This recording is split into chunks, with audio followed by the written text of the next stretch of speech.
ఒక మాట చెప్పినామంటే మీరు ఎంక్వైరీ చేసుకోవాలి. ప్రూఫ్లు తెచ్చే బాధ్యత మాది కాదు, మీది.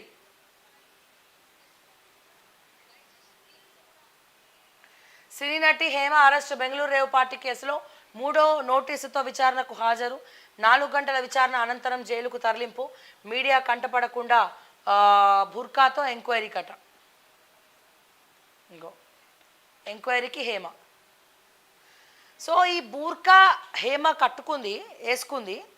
కానీ అక్కడ బెంగళూరు గేట్ దగ్గర ఒక మొత్తం వైట్ అండ్ వైట్ డ్రెస్లో కూడా మాస్క్ వేసుకున్న ఆమె, ఈమె కళ్ళు చూస్తే సేమ్ అవే మ్యాచ్ అవుతలే. ఇక్కడ కూడా మళ్ళీ దొరికిపోయింది కదా. 7 నుంచి టీచర్ల ట్రాన్స్ఫర్స్, ప్రమోషన్లు సైతం విద్యాశాఖ కసరత్తు. ముందే చేపట్టేందుకు సిద్ధమైన ఎలక్షన్ కోడ్తో బ్రేక్. ఆన్లైన్ విధానానికే ముగ్గు. అధిక ఫీజులు వసూలు చేస్తే చర్యలు. ప్రతి పాఠశాల ఎదుట ఫీజు బోర్డు ఏర్పాటు చేయాలి. ఈ నెల 6 నుంచి బడిబాట. 15 లోపు వీసీల నియామకం. విద్యాశాఖ ముఖ్య కార్యదర్శి బుర్రా వెంకటేశం. ఐఏఎస్ల బదిలీ. 2-3 రోజుల్లో భారీ స్థాయిలోని ఆఫీసర్ల ప్రక్షాళన. సీఎంఓ ఆఫీసులో సైతం పలువురి మార్పు. సిఎస్ను కూడా మార్చనున్నట్టు లీకులు. కేంద్ర సర్వీసుల నుంచి రాష్ట్రానికి ఒకరిద్దరు, వారిలో ఒకరికి చీఫ్ సెక్రటరీ పోస్ట్ అట. చూద్దాం మరి దొంగతనాలు చేసిన ఐఏఎస్లను ఏం చేస్తారు? లూప్ లైన్లో వాళ్ళు జీతం అయితే తీసుకుంటారు కదా, మరి వాళ్ళు తిన్న ఆస్తులు కూడా కక్కిస్తారా? వేచి చూడాలి. ఇక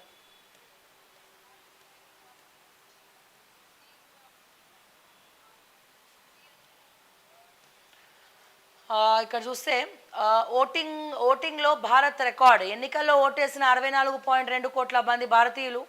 ఓటేసిన ప్రతి ఒక్కరికి ధన్యవాదాలు తెలిపిన ఈసీ. 31.2 కోట్ల మంది, 2 కోట్ల మంది మహిళలు ఓటు హక్కు వినియోగం.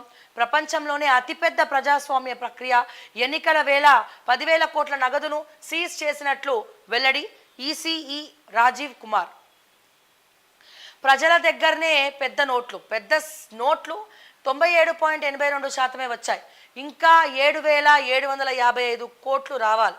2,000 నోట్లు పూర్తిగా రిటర్న్ రాలేదు. ఆర్బీఐ కీలక ప్రకటన. ఇక్కడ చూస్తే తెగిన బంధం. హైదరాబాద్తో ఏపీ రాజధాని బంధానికి తెర. జూన్ 2తో ముగిసిన ఉమ్మడి ఒప్పందం.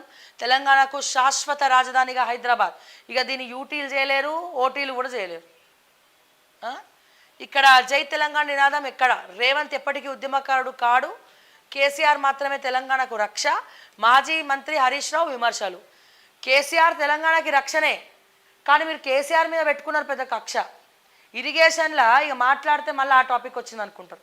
8% తీసుకున్నారు కాళేశ్వరంలో. కాళేశ్వరం ప్రాజెక్టులో 8%, 9%, 10%, 11% అంటే ఎన్ని వేల కోట్లు సార్? మరి ఎన్ని వేల కోట్లు వెనకకేసుకున్నారు సార్?